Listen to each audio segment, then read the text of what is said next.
इस वक्त की बड़ी खबर आ रही है उत्तर प्रदेश के श्रावस्ती जनपद से, जहां पर श्रावस्ती में हो रहे फर्जी इनकाउंटर कोर्ट ने पुलिस के ऊपर अपनाया सख्त रुख। उत्तर प्रदेश के श्रावस्ती कोर्ट ने यूपी पुलिस की इनकाउंटर थ्योरी पर गंभीर सवाल खड़ा कर दिए हैं।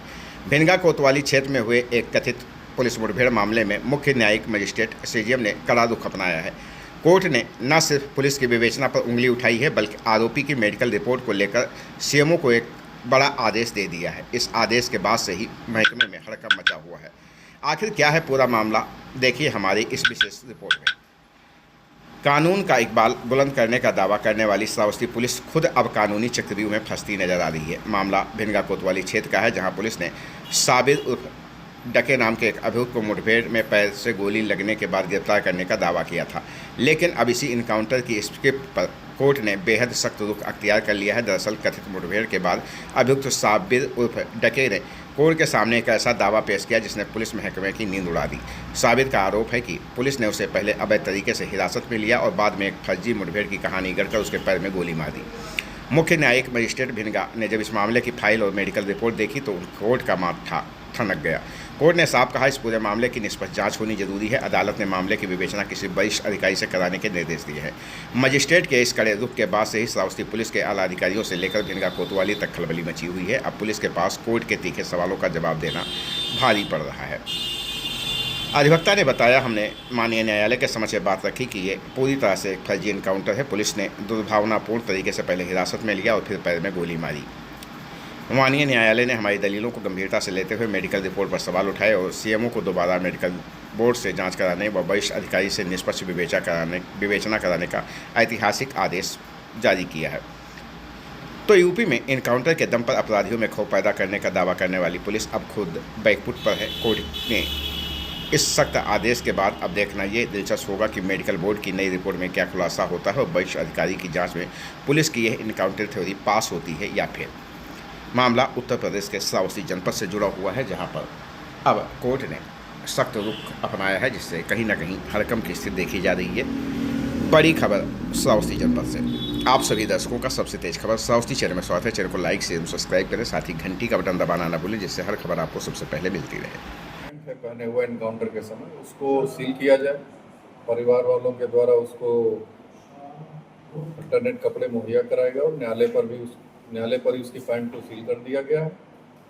जो मेडिकल जिस डॉक्टर ने किया था उसके बारे में टिप्पणी करते हुए कार्रवाई के लिए संस्तुति की गई है, क्योंकि उन्होंने मेडिकल रिपोर्ट में जो लिखा था वो सिर्फ गन की एंट्री और एग्जिट लिखा था। कोई ब्लैकनेस या गन पाउडर रेजिड्यू ना तो पैंट पे दिखाई दिया है और ना ही इंजरी के अगल बगल, क्योंकि प्रपत्र ही सामने होते हैं तो प्रपत्र में स्पष्ट होना चाहिए, जो नहीं था। दूसरी कमी ये थी कि जो एनकाउंटर टीम थी उसमें जो शामिल अधिकारी थे, अग्रिम जांच उनसे ऊंचे के अधिकारी द्वारा होनी चाहिए थी, किंतु किन परिस्थितियों में कोतवाली भिनगा के बार साधक द्वारा नीचे दर्जे के एसआई को वो जांच सौंप दी गई।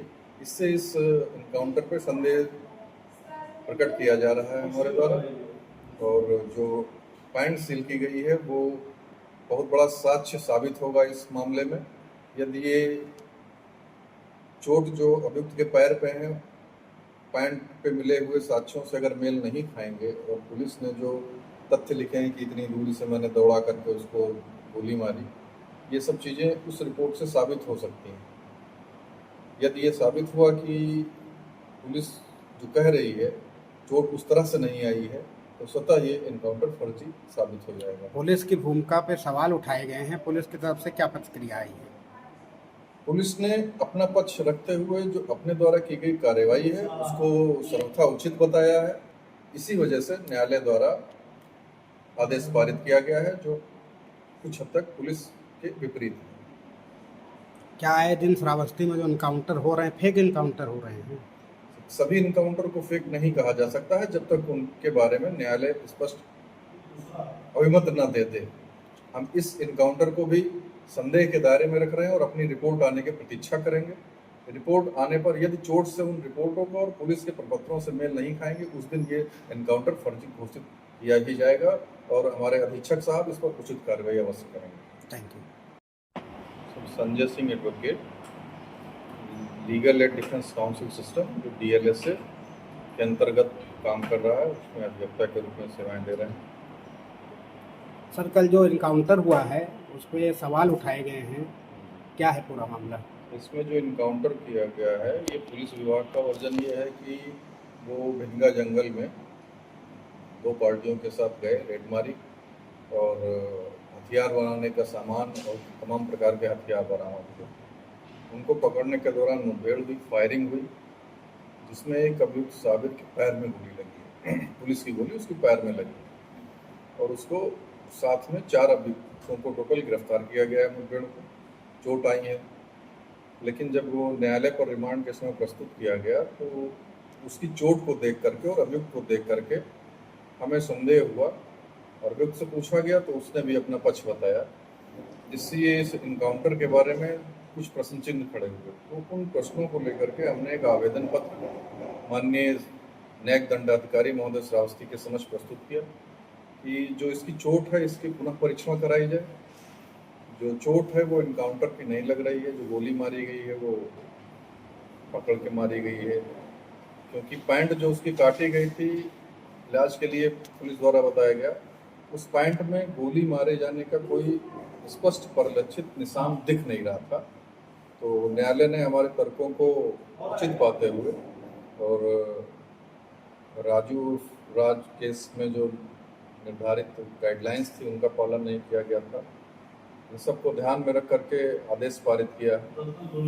क्योंकि अगर वो रिपोर्ट जो न्यायालय के द्वारा ऑफिशियल रिपोर्ट से चाही गई है, वो रिपोर्ट यदि हमारे पक्ष में आती है तो ये इनकाउंटर उस दिन फर्जी साबित हो जाएगा।